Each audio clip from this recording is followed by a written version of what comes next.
A trip to Fenway was not fun for the Astros. Back here on Sports Extra with former Major League scout Jeremy Booth, our KHO U11 baseball analyst.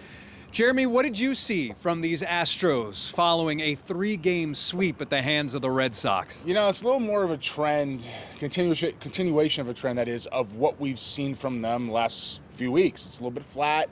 It's not all the way energized. And we talked about them having a bad stretch of baseball still ahead of them.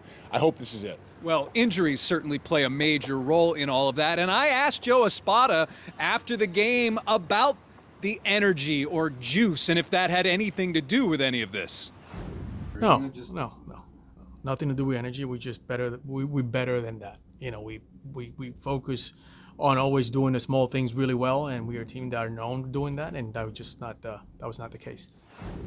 All right, so there's Joe Espada's response. Jeremy, your response. Yeah, it's about what you expect him to say. I mean, he's not going to go ahead and throw anybody in his club under the bus. He's going to keep fighting to push forward. He's not going to reveal any weakness. That's the perfect answer. Now, we are here because Carlos Correa is now here.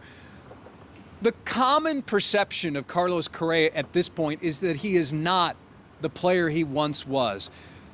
How close is he to the player he once was based on what we saw in these 3 games here at Fenway? Well, it's all going to depend on his health. You know, some things I saw out of him is that ground balls when he's playing shortstop, the first step was still good. The momentum through the baseball was still good. He can still throw. So a lot of the makings are still there. That said, the injuries are clear. When you watch him move around, you know, when he runs, when you watch some things as his overall motor patterns and things along those lines, it's clear he's been banged up a little bit. It's just 2025, not 21. How you use him will depend on the production. Carlos Correa, the third baseman. Any concerns for you of him changing positions? There's always a little bit of concern when a guy changes the position, only because of how it affects their mindset. But with that said, it's a situation with him where he's a baseball player. He's all in, though. Yeah, he's all in. He's one of the best baseball players on the planet. He's been that way for a long time, and he's still going to be able to perform at a very high level, and it probably helps his body on the backside. Cam Smith has been struggling.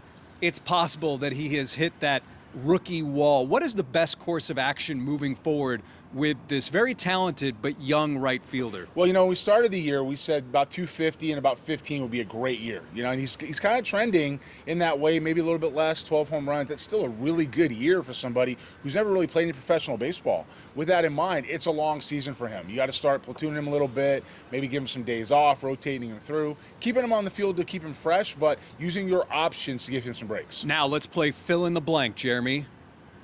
Fill in the blank. When blank happens, the Astros will start to turn things around. When they get their chemistry back, and I say that with new faces and with new people plugged in and injuries and guys moving in and out of the clubhouse, this front office did a great job of what they did at the deadline and bringing guys in, certainly getting some people back, having the proper forecasting from their medical staff as what it seems to be today. With that said, these guys got to learn how to play together again. Correa's been gone for 4 years. Sanchez is new, Urias, and down the line. So when they start getting their energy back and learn how to get their chemistry, they'll be better. How about when Yordan Alvarez returns to the lineup?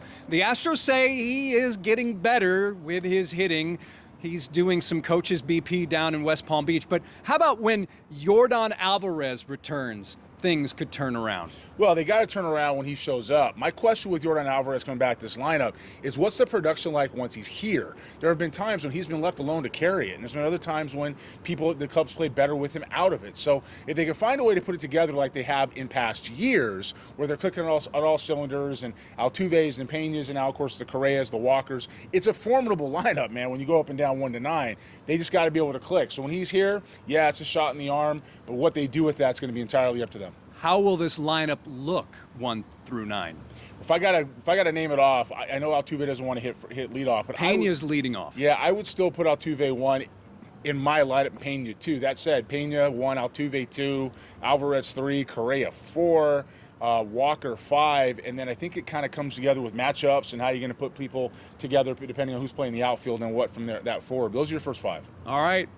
Those are Jeremy Booth's first 5, and now the Astros are down 3 in the loss column. Following this trip to Fenway, things can only get better as the players return to that Astros lineup.